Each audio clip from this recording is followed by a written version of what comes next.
I am the Tofu Golem. Please enjoy the video. You start by protecting anything you want to keep, so back up wallpapers quickly.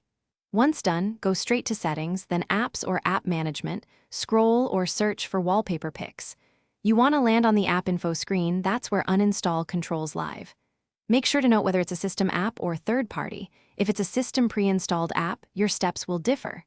Tap the app to expose Force Stop, Disable, Clear Data, and Uninstall buttons, and keep that screen open. Now you act. Force stop the app to halt background processes, then choose Clear Data and Clear Cache to remove stored images and settings. If Uninstall is available, tap it and confirm. That removes the app fully.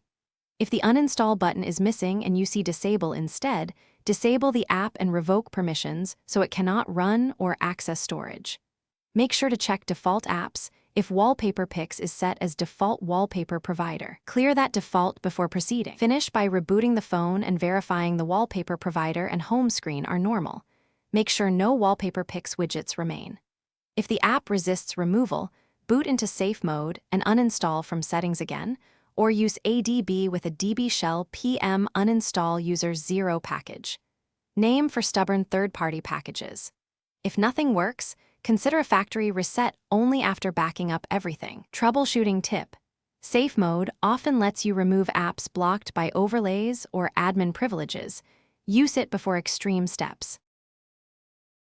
Thanks for watching. Consider subscribing if we helped you today.